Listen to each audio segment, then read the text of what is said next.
আমি আমার প্রতিটা বক্তব্যে এই ঈদে মিলাদুন নবী রবিউল আউয়ালের মাসটা শুধু আমি প্রতিটি মাসে প্রতিটি বক্তব্যে কোনো না কোনো ভাবে আদর্শের কথা বলি, আমি আদর্শিক রাজনীতির কথা বলি। আমি দাবি জানাই ফেরত আনুন বাংলাদেশে আদর্শিক রাজনীতি। এই কথাটা একেবারে প্রথম যে মন্ত্র, সেই মন্ত্র আমাদের নবী হযরত মুহাম্মদ সাল্লাল্লাহু আলাইহি ওয়াসাল্লাম থেকে এসেছে। আমি কোনো না কোনো ভাবে শহীদ প্রেসিডেন্ট জিয়াউর রহমান, দেশনেত্রী বেগম খালেদা জিয়া এবং যিনি একটা ওয়াক্তের নামাজ কাজা করেন না যারা তারেক রহমান, তাদের কাজে আমি দেখেছি কোরআন হাদিসের ছোঁয়া, কোরআন হাদিসের ছায়া। আলহামদুলিল্লাহ, আমি সে কারণে আশ্বস্ত যে যেদিন যারা তারেক রহমান বাংলাদেশে এসে আমাদেরকে নেতৃত্ব দেবেন, আমি বিশ্বাস করি যে বাংলাদেশ ইনশাআল্লাহ, আমরা যে স্বপ্নের বাংলাদেশ 54 বছর পরে নানাভাবে আমরা হোঁচট খাচ্ছি কিন্তু আমরা পাচ্ছি না, সেই বাংলাদেশ অন্তত কাজটা তিনি শুরু করে দিয়ে যাবেন। আমি সাইদাল নোমানের পক্ষ থেকে আপনাদেরকে আসসালামু আলাইকুম ওয়া রাহমাতুল্লাহি ওয়া বারাকাতুহু। আমাকে যেভাবে এখানে আমন্ত্রণ জানিয়ে যে ভালোবাসা, যে সম্মানের সাথে আপনারা দাওয়াত করেছেন, সেজন্য আমি আপনাদের কাছে কৃতজ্ঞ। আমি আজকে দুপুর 12টা থেকে জুমার নামাজ পড়া সহ যে গণসংযোগে ছিলাম, সেটারও শেষ অনুষ্ঠান এটা নয়।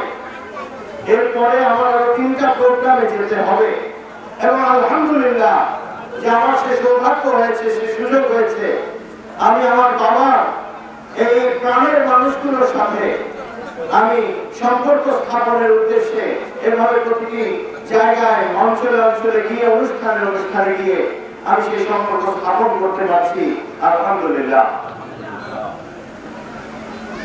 আমার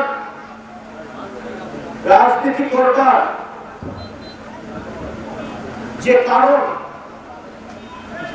অনেকে মনে করে সেটা হয়তো আমার বাবা, আর অনেক কারণ আপনারা জানতে পারেন।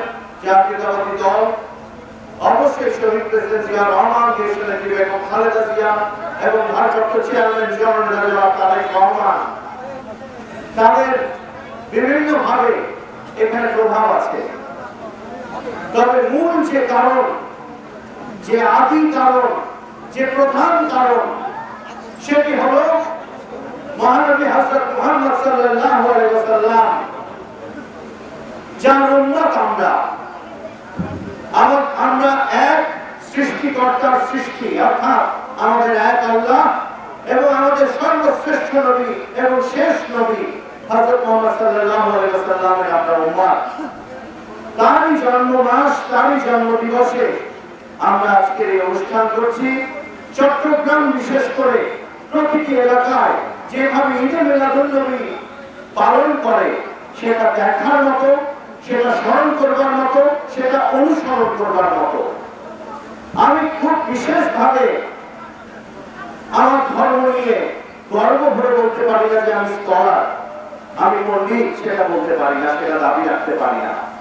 তবে এটা বলতে পারি, अगर हजरत मोहम्मद सल्लल्लाहु अलैहि वसल्लम इस दुनिया में हमारे परवरदिगार अल्लाह सुब्हानहू व तआला ना भेजते तो ये जमीन और ये आसमान ना होती।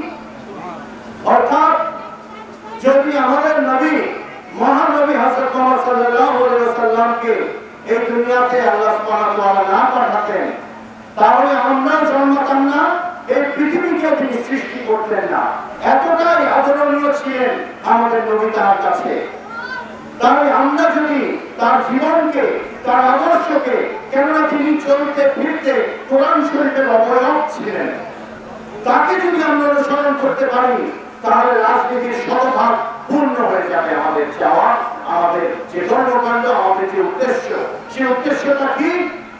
আপনাদের জীবনকে, আপনাদের ভাগ্যকে, আপনাদেরকে কোনো না কোনো ভাবে রাজনীতিবিদ হিসেবে আমরা যেন মানোন্নয়ন করতে পারি, আপনাদের পাশে দাঁড়াতে পারি। এক মুসলিম হিসেবে আমার ভাই আরেক মুসলিমের পাশে দাঁড়ানোটাই আমাদের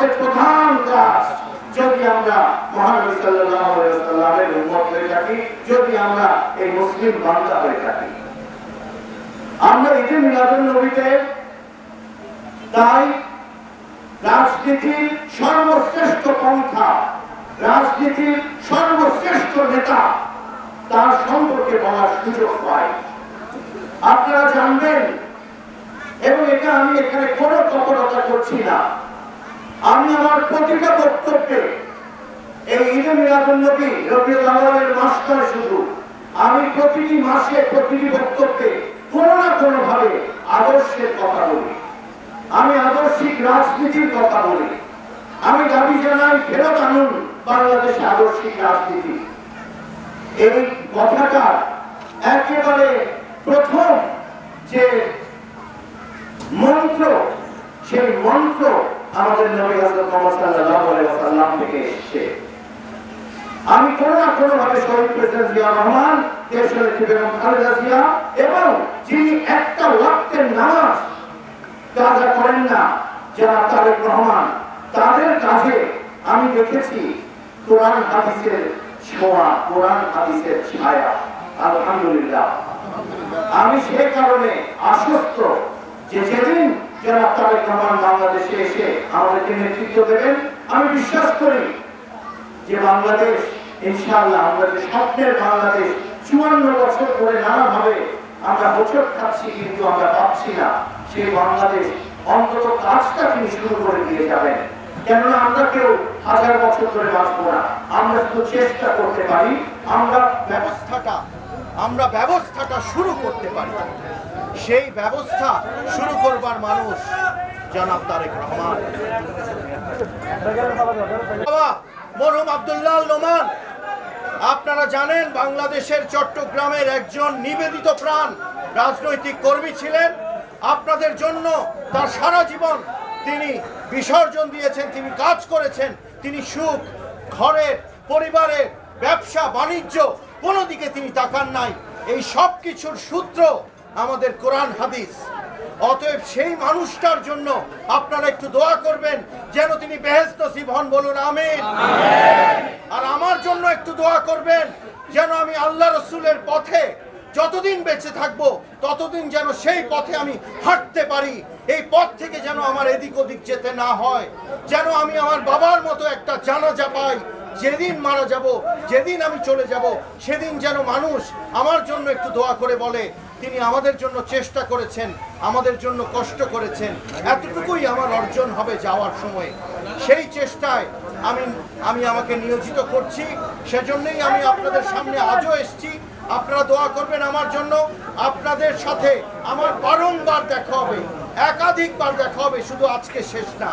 ইনশাআল্লাহ আপনারা আমাকে পাবেন পথে প্রান্তরে, আপনাদের বাড়ির সামনে, এমনকি আপনাদের দুয়ারে ইনশাআল্লাহ।